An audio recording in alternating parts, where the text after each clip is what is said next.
Penses-tu que les gens peuvent se marier sans flirter de nos jours? Est-ce qu'on a assez de temps pour connaître une personne si on ne flirte pas? Discuter juste 2 ou 3 fois, ça a l'air d'être vraiment risqué. On ne devrait pas se marier sans se parler, mais on peut se marier sans flirter. Il y a une différence entre les deux.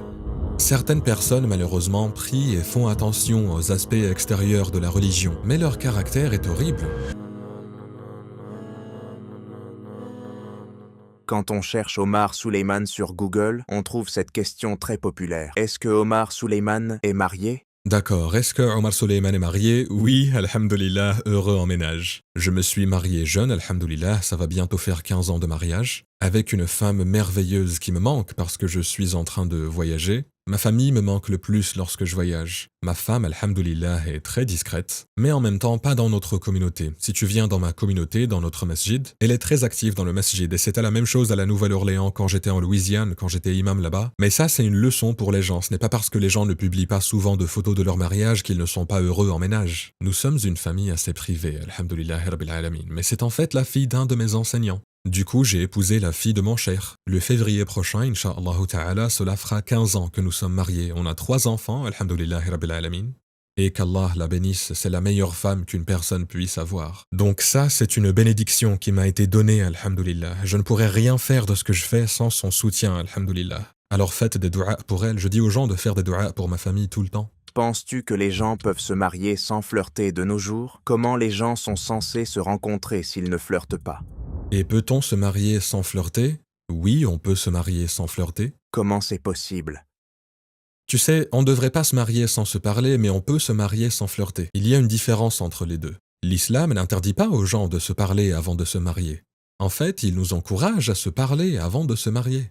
Tu poses les questions importantes. Tu sais, ta couleur préférée ne va pas déterminer si oui ou non tu vas avoir un bon mariage, n'est-ce pas? Tu poses les questions importantes sur le dîn, sur le caractère, sur les goûts et les aversions, sur les priorités, sur la vision d'une famille, sur la carrière professionnelle.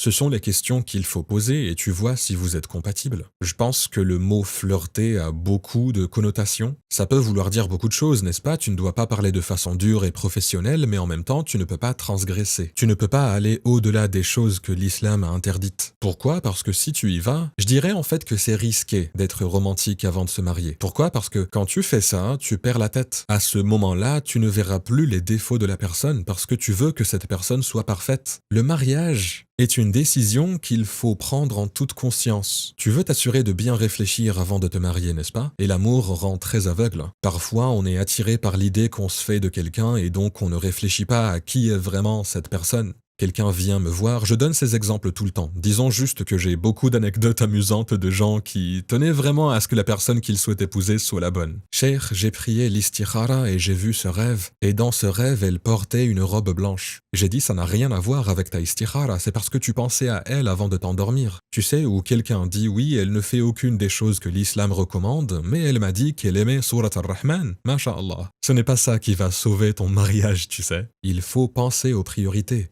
Dans l'islam, on peut parler avant de se marier. Le prophète sallallahu alayhi wa sallam interdit le khalwa, c'est-à-dire le fait d'être seuls tous les deux. Ça ne veut pas dire qu'il faut s'asseoir et parler avec 2 personnes assises juste à côté de vous et qui vous regardent tous les deux tout le temps comme ça, non. Mais il ne faut pas que vous soyez seuls tous les deux dans une situation où la discussion peut prendre une direction qui n'est pas appropriée. Et je pense qu'il y a tellement de sagesse dans ça. Pourquoi? Parce qu'on apprend à connaître une personne de la façon dont on devrait apprendre à la connaître, sans se précipiter vers d'autres choses. Tu vois, parle à une personne dans un contexte halal, Inch'Allah ta'ala, mais pose les questions importantes et regarde leur dîn et leur personnalité toujours. La religion et la personnalité. La première chose, le prophète sallallahu alayhi wa sallam a dit, si quelqu'un se présente à vous, dont la religion et la personnalité vous plaisent, épousez cette personne.